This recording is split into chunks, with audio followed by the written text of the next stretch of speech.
बिस्मिल्लाहिर्रहमानिर्रहीम। अस्सलाम वालेकुम स्टूडेंट्स, मेरा नाम रायनूर है और मैं आपको अपने यूट्यूब चैनल पे वेलकम करता हूँ।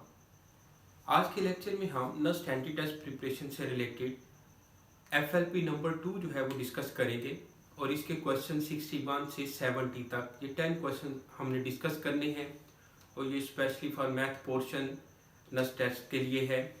तो आइए जी स्टार्ट करते हैं। क्वेश्चन 61 देखिएगा, middle term in the expansion of, ये chapter number 8 first year mathematical induction and binomial theorem से के टॉपिक से क्वेश्चन है। तो मिडिल टर्म जो है हम कैसे फाइंड करते हैं, इसके इंडेक्स पर डिपेंड करता है कि इसकी कितनी मिडिल टर्म्स आएंगी। अगर n जो है वो इवन है तो आपको पता है कि मिडिल टर्म का फार्मूला n+2/2 होता है, और अगर n जो है वो ओड हो तो मिडिल टर्म दो फाइंड होती हैं, n+1/2 और n+3/2। अगर n इंडेक्स जो है वो ओड हो तो दो मिडिल टर्म फाइंड करते हैं, और अगर इंडेक्स इवन है तो एक मिडिल टर्म फाइंड करते हैं। तो यहाँ पर आप n की जगह पे 10 पुट करो, 10+2/2 तो ये आ जाएगा 6 टर्म। अब आपने 6 टर्म जो है वो फाइंड करनी है। तो टर्म फाइंड करने के लिए, मिडिल टर्म फाइंड करने के लिए, term independent of x find करने के लिए, या किसी स्पेसिफिक टर्म का कोफिशिएंट फाइंड करने के लिए हमें बहुत ही इंपॉर्टेंट फार्मूला हम इस्तेमाल करते हैं, जनरल टर्म का फार्मूला। तो जनरल टर्म का फार्मूला लगाएंगे, 6 टर्म हमने फाइंड करनी है। तो मैं इसको तेज करता हूँ और अब फार्मूला लगाते हैं। देखिएगा, TR+1 NCR a की पावर n-r और b की पावर r। तो 6 टर्म छठी टर्म फाइंड करनी है तो r की जगह पे 5 पुट करेंगे, n की वैल्यू यहाँ पे 10 है, c 5, a की वैल्यू यहाँ पे 3x है, 3x की पावर 10 -5, और b की वैल्यू जो है वो -1/x है और ऊपर पावर 5। तो इसको बेटा अब आप सिंप्लीफाई कर लेते हैं तो ये आ जाएगा T6 10C5। तो कॉम्बिनेशन को आप इस तरह से सॉल्व करते हैं, नीचे जो r है जितना लिखा हुआ है 5 है, तो 10 को आप 5 पोजीशन जो है वो पीछे ले जाएं, 10 9 8 7 6, और ये जो 5 है इसको आप 5 4 3 2 एंड 1 लिख लें, इसका भी यानी कि फैक्टोरियल ले लें। इसके बाद आप इसको सिंप्लीफाई करें तो 3x की पावर 5 है, यानी कि 3 की पावर 5 कितना होता है, 3 की पावर 2 9, 3 की पावर 3 27, 3 की पावर 4 81 होता है, और 81 को आप 3 से मल्टीप्लाई करो तो 243 आ जाएगा, यानी कि 3 की पावर 243 x की पावर 5 और -1/x की पावर 5।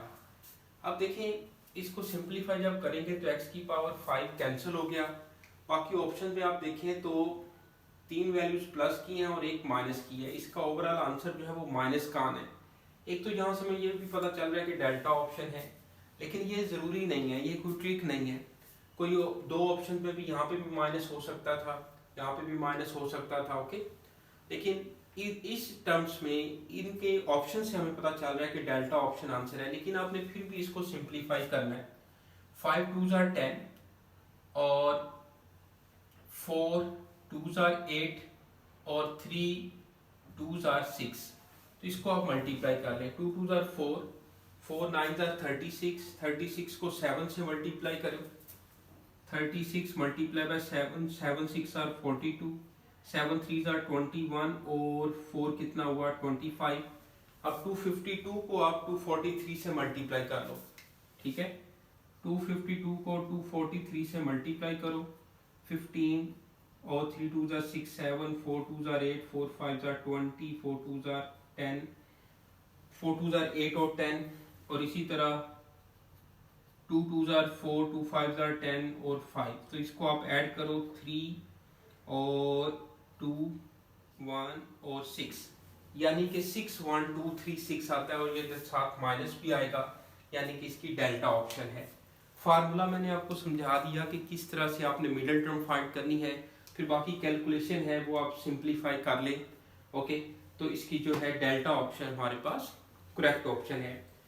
क्वेश्चन देखिएगा 62, if delta represents the triangle represents area of triangle ABC, तो अब देखें, अब ये चैप्टर 12 का क्वेश्चन है जिसमें हम एरिया ऑफ ट्राइंगल के फार्मूला यूज़ करते हैं जब दो साइड्स और एक उनका कोरिस्पॉन्डिंग एंगल दिया हो, जब दो एंगल्स या एक साइड दी हो, या तीनों एंगल्स दिए हों, या तीनों साइड्स दी हों, ठीक है जी, तीनों साइड्स दी हों तो जब देखें ये formula area of triangle half of a b sine gamma, ये बिल्कुल ठीक है। एरिया का फार्मूला, दो साइड्स और एक एंगल दिया है और उन्हीं का कोरिस्पॉन्डिंग एंगल है, यानी कि ए बी है तो थर्ड साइड का एंगल गैमा है यहाँ पर। ये आपके पास हीरो फार्मूला है, delta is equal to s into s minus a s minus b s minus c whole square root. और ये जब दो एंगल और एक साइड दी होगी तो a square sine beta sine gamma over 2 sine alpha है, तो जो इधर साइड पड़ी होती है वो उसी का नीचे एंगल होता है 2 साइन अल्फा। अब देखें तो ये अल्फा बीटा चार्ली तीनों ही एरिया ऑफ ट्राइंगल को डिनोट कर रहे हैं, तो ऑल ऑफ दीज जो डेल्टा ऑप्शन है बेटा यही इसकी राइट ऑप्शन है। ओके, अब आते हैं क्वेश्चन 63 पर। क्वेश्चन 63 को देखिएगा, product form of sine 3x plus sign 7x। तो ये हमने सम टू प्रोडक्ट में जाना है, ये एक्सरसाइज 10.4 का क्वेश्चन है। तो इस पे फार्मूला लगाते हैं, sine p plus sine q वाला फार्मूला लगाएं और इसको सॉल्व करें। शायद आप में से कुछ बच्चों ने अभी तक ये कर लिया हो सॉल्व सॉरी। तो देखें ये चार फार्मूले जो हैं कि मैं लिख देता हूँ। फर्स्ट फार्मूला है sine p plus sine q, फिर sine p minus sine q, फिर आता है cos p plus cos q, और फिर फार्मूला है cos p minus cos q। तो ये बेटा चारों फार्मूले जो है ना वो आपको याद होने चाहिए। Sine p plus sine q जो है इक्वल होता है 2 sine p plus q over 2 and cos p minus q over 2।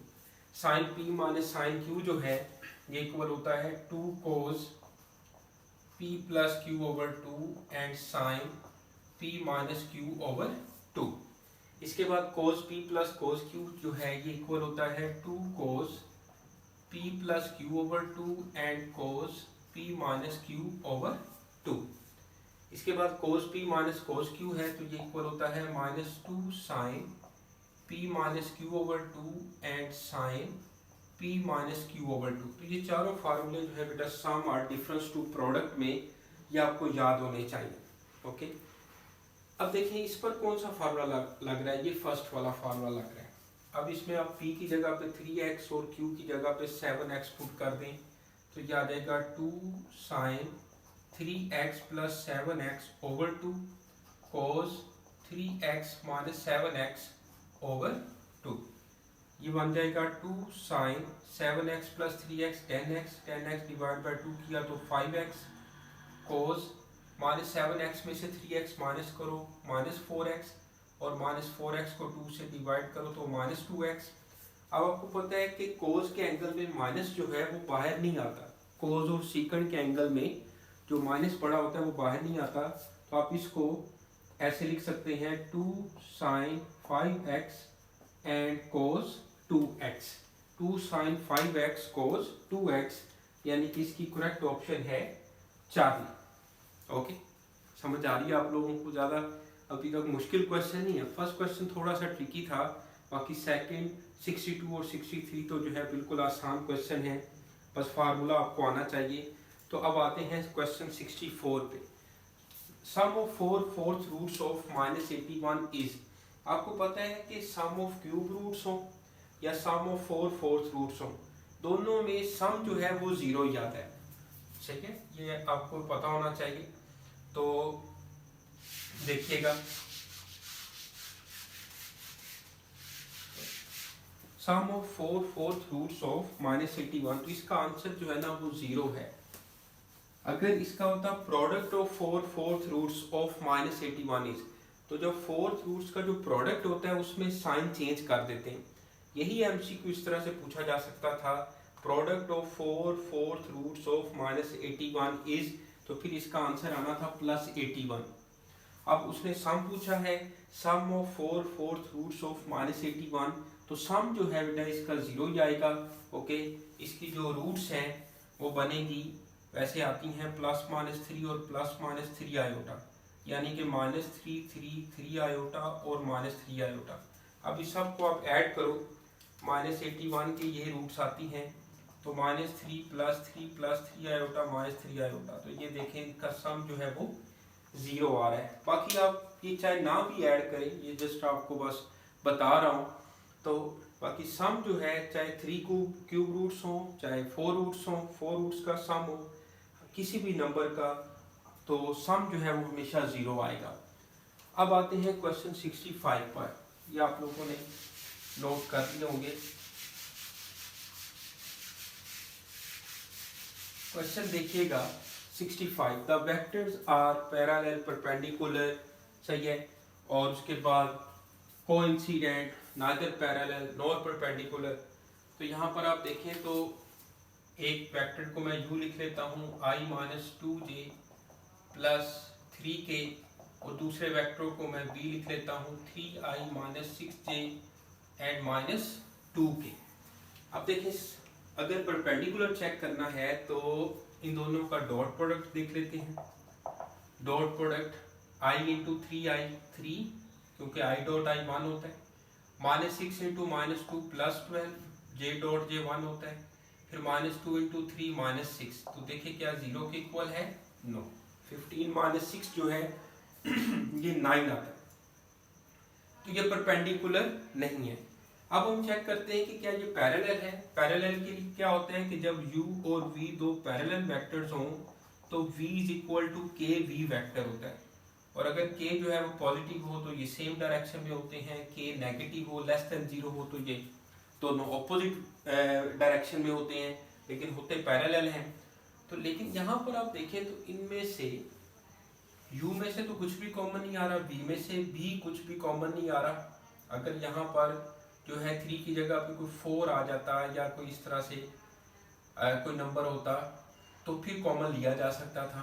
अब v वेक्टर में से भी कुछ भी कॉमन नहीं आ रहा, तो जब कॉमन नहीं आ रहा तो इसके अंदर u भी नहीं बन रहा, यानी कि v में से कुछ कॉमन लेने के बाद जो वेक्टर अंदर बचेगा वो u नहीं है, कुछ कॉमन नहीं आ रहा। तो इसका हमें क्या पता चला कि ना तो ये पैरेलल है और ना जो है ये परपेंडिकुलर है, तो नाइदर पैरेलल नॉर परपेंडिकुलर। तो इसकी जो करेक्ट ऑप्शन है वो बेटा डेल्टा ऑप्शन है। बात फॉलो करें, आप समझ आ रही है आप लोगों को। अब देखें question 66, the modulus of, modulus कैसे करते हैं, कैसे फाइंड करते हैं। आपके पास एक कम्प्लेक्स नंबर है a + b आयोटा, तो जब आपने मॉडुलस लेना है तो रियल पार्ट का स्केयर प्लस इमेजिनरी पार्ट का square greater and equal to 0। तो किसी भी कम्प्लेक्स नंबर का जो मॉडुलस है वो हमेशा ग्रेटर एंड इक्वल टू 0 होता है, यानी कि पॉजिटिव होता है। तो यहाँ पर बेटे यही फार्मूला अप्लाई करो, तो 4 का स्क्वायर प्लस -3 का square and whole square root, तो ये आ जाएगा 16 + 9 25, 25 का स्क्वायर रूट जो है आ जाएगा 5। तो इसका मॉडुलस जो है बेटा आ जाएगा डेल्टा। ओके, समझ आ रही है आपको। अब क्वेश्चन देखिए 61, the slope intercept form of a line is. तो इस एमसीक्यू का मकसद है कि आपको स्ट्रेट लाइन की जो इक्वेशंस हैं वो सारी याद होनी चाहिए, 6 की 6 जो इक्वेशंस हैं वो पता होनी चाहिए। तो बताएं जिसमें से कौन सी है slope intercept form. Slope intercept form, ये जो फर्स्ट अल्फा ऑप्शन है ये कौन सी फॉर्म है? ये है पॉइंट स्लोप फॉर्म। कौन सी है? Point slope form. बीटा ऑप्शन टू इंटरसेप्ट फॉर्म, मैं लिख नहीं रहा बस बोल ही जा रहा हूँ। ये है पॉइंट स्लोप फॉर्म, ये है two intercept form. y = mx + c जो है, y = mx + c, ये है बेटा स्लोप इंटरसेप्ट फॉर्म। कौन सी है? Slope intercept form.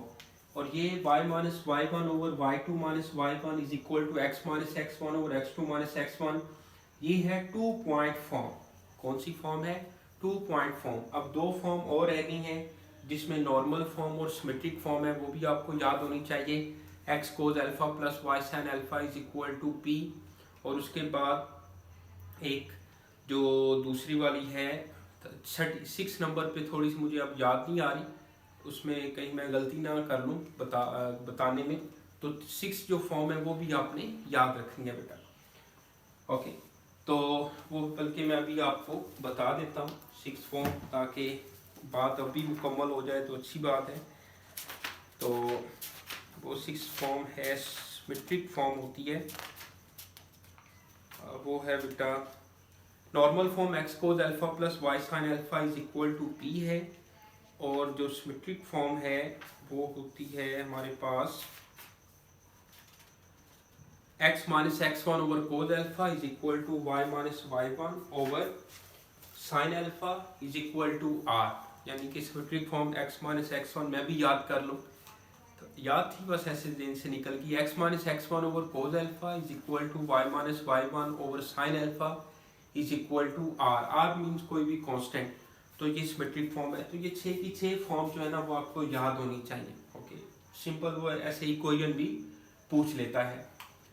अब आते हैं क्वेश्चन 68 पर। तो cos alpha by 2 is equal to, ये फार्मूला है, ये आइडेंटिटीज हैं चैप्टर 10 की, तो ये plus minus 1 plus cos alpha over 2 whole square root के इक्वल होता है। ये फार्मूला बेस्ड क्वेश्चन है। साइन अल्फा बाय 2 अगर होता तो वो होना था plus minus 1 minus cos alpha over 2 and whole square root, तो फिर अल्फा ऑप्शन बननी थी। ये हाफ एंगल आइडेंटिटीज जो है ना बेटा आपको आनी चाहिए। In the figure A B is equal to C D then the other possibilities, तो फिगर जो है मैंने इसलिए नहीं बनाई ताकि आपके सामने मैं बना सकूं। इस तरह से एक फिगर है और उसका सेंटर ये है, और उसमें दो जो है ना वो कोड्स हैं, ए बी और उसके बाद सी डी, ए बी और सी डी, और यहाँ पर ये जो है वो रेडियस है, और यहाँ पे जो है पी पॉइंट है, और यहाँ पे जो है वो क्यू पॉइंट है। ओके, तो यहाँ पे अब देखना है पॉसिबिलिटी के कौन सी ऑप्शन ठीक है, ओ क्यू। अब ए बी और सी डी जो है ये दोनों, ए बी और सी डी जो है दोनों कोड्स हैं, और उनकी लेंथ जो है वो सेम है, A B is equal to C D है। अब देखें ओ पी बेसिकली रेडियस नहीं है, या ओ क्यू जो है वो रेडियस नहीं है। जब ए बी और सी डी की लेंथ सेम है, कोड की लेंथ सेम है, तो सेंटर से इस कोड तक का जो डिस्टेंस है ना, कोड तक का जो डिस्टेंस है ओ पी और ओ क्यू, ये हमेशा इक्वल होगा। ये प्रॉपर्टी है, सर्कुलर प्रॉपर्टी, सर्कल की प्रॉपर्टी।